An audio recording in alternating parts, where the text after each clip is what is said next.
warahmatullahi wabarakatuh. Kita ketemu lagi bersama Bu Dani. Kita akan belajar kimia. Sekarang kita akan belajar melanjutkan materi yang lalu yang kita bahas tentang sifat koligatif larutan.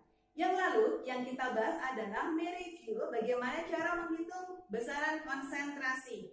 Nah, sekarang kita akan gunakan besaran ini di dalam perhitungan dalam sifat koligatif larutan. Nah, sekarang kalian perlu tahu dulu yang dimaksud sifat koligatif larutan apa.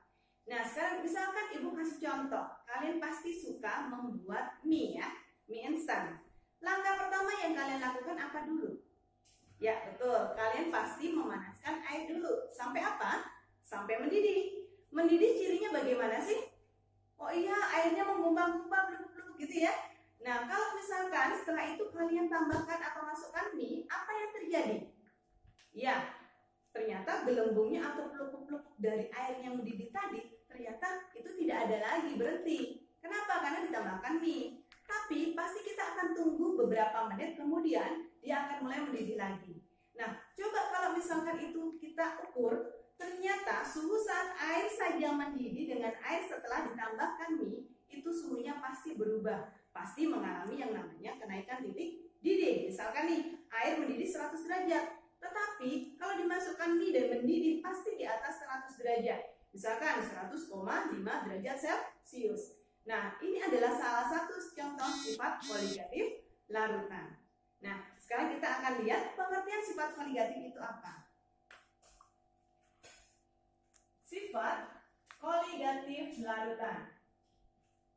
Karena kita membahas tentang larutan, kita harus ingat bahwa ini membahas tentang campuran homogen, di mana larutan ini pasti campuran antara zat terlarut dengan pelarut. Contohnya, misalkan larutan gula, berarti itu campuran antara pelarutnya siapa?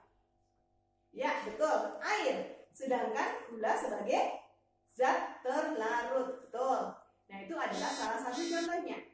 Nah, sekarang yang dimaksud dengan sifat koligatif ini apa? Sifat koligatif larutan adalah sifat yang tidak tergantung pada jenis zat terlarut, tetapi dipengaruhi oleh jumlah atau kadar zat terlarut atau konsentrasi zat terlarut. Jadi kalau zat terlarutnya diperbanyak jumlahnya, pasti sifat koligatifnya akan semakin besar. Nah, sifat koligatif ada 4 macam.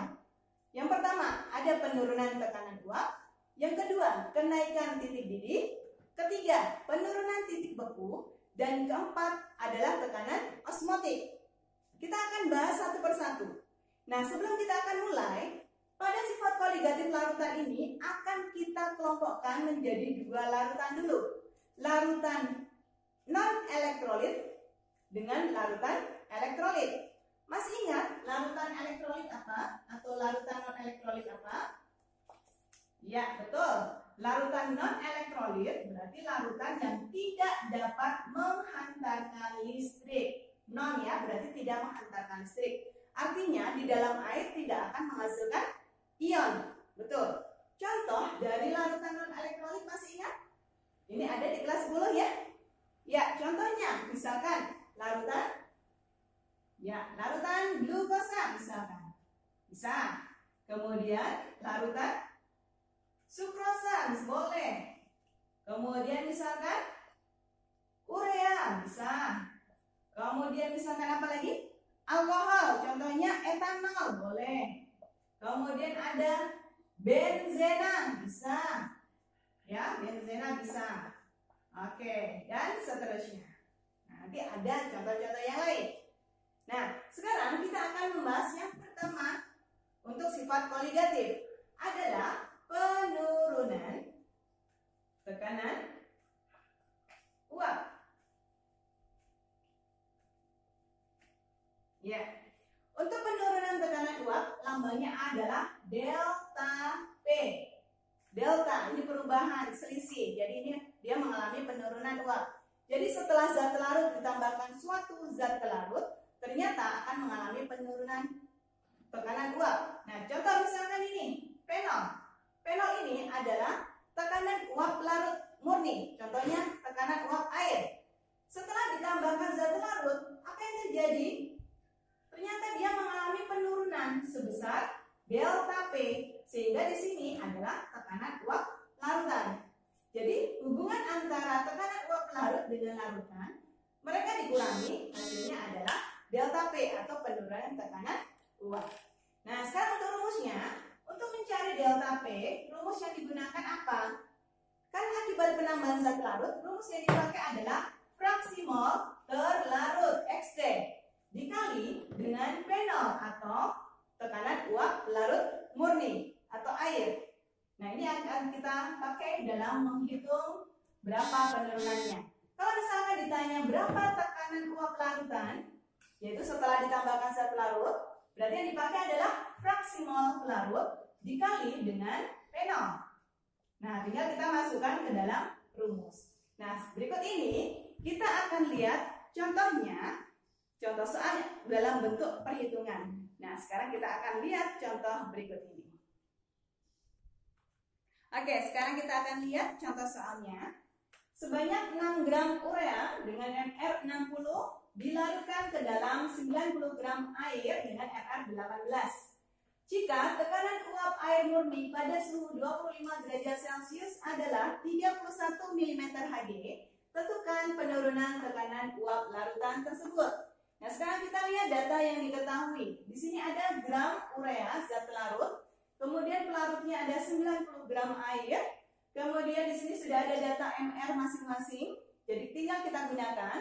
Nah, kemudian di sini ada jika tekanan uap air murni. Nah, ini adalah P0 karena pelarutnya sudah ada, sudah diketahui.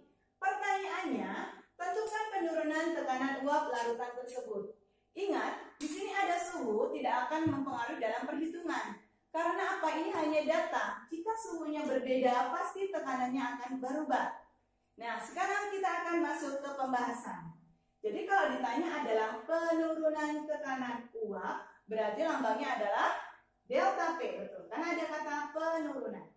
Kalau delta P, rumusnya adalah XT dikali dengan fenol.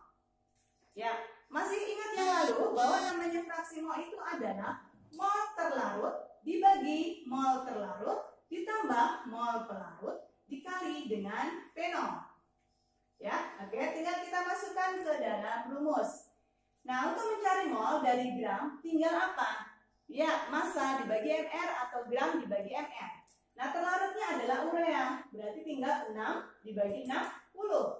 6 per 60 dibagi, nah ini sama, 6 per 60 ditambah, pelarutnya tadi adalah air 90, dibagi dengan mr-nya adalah 18, dikali dengan fenolnya tadi adalah 31. Ya, oke. Sekarang kita sederhanakan dulu. Jangan kalian selesaikan langsung desimal di sini karena nanti ada pembulatan yang cukup besar nanti pengaruhnya pada komanya. Jadi kita akan bagi desimal itu terakhir. Nah, sekarang kita sederhanakan dulu ya. Oke, ini kita coret dapat 1/10. Ini coret dapat 1/10. 90 dibagi 18 pas ini dapat angka 5. Jadi nanti tinggal 1/10 per 1/10 ditambah 5 dikali 31. Nah, kemudian kita selesaikan menggunakan penjumlahan pecahan dulu. Ya, ini 1/10 ditambah per 10 berarti di sini jadi 50. Nah, sekarang kali 31. Nah, sekarang kita ke atas ya. Nah, ini jadinya 1/10 dibagi 51, ini 50 tambah 1, dibagi 10, dikali 31. Ya, ingat ini pembagian pecahan jadi kali terbalik. Oke, 1/10 dikali 10/51, dikali 31. Oke, ini bisa kita coret. Oke, seperti ini. Nah, sekarang tinggal kita bagi. 31 dibagi dengan 51. Nah, ini tinggal kita bagi dengan pecahan desimal. Oke. 31 bagi 51 kan tidak bisa ya. Berarti ini 0, kalau 0, berarti 310. Jadi nanti kalau pembagian seperti ini masih ingat 31 dibagi 51. Nah, ini kan 3 kecil bagi besar, jadi 0, sampai 0. Nah, 51 kali berapa yang mendekati 310? Coba misalkan kali 6. 6 ternyata nanti kalau 6 ini menjadi 6, 30. Ya, berarti 306 masih bisa ya. Berarti 0,6. Nah, kalau 0,6 berarti di sini kamu kalikan jadi 306. Dikurangi hasilnya 4. Nah, nanti jadi 40. Nah, nanti 0 di sini. Nah, jadi 400. Nah, jadi kita ambil aja 0,6. Oke. Nah, ini adalah hasilnya. Nah, sekarang kalau misalkan nanti diminta berapa harga P, kalau misalkan ya ini diminta harga P, kalian nggak usah capek-capek menghitung XP dikali P0. Tinggal kamu kurangi saja antara P0 dikurang dengan delta P. Berarti nanti tinggal 31 tadi dikurangi dengan 0,6. Nah, berarti hasilnya adalah 30,4 mm Hg. Ya, satuannya nanti kalau di sini juga mengikuti ya, mengikuti satuan yang tadi diinginkan seperti ini. Oke, ya, seperti ini hasilnya. Tadi hasil yang diinginkan yang ini ya. Ini tambahan saja kalau misalkan nanti ditanya. Oke, ya seperti ini. Terima kasih, semoga bermanfaat. Assalamualaikum warahmatullahi wabarakatuh.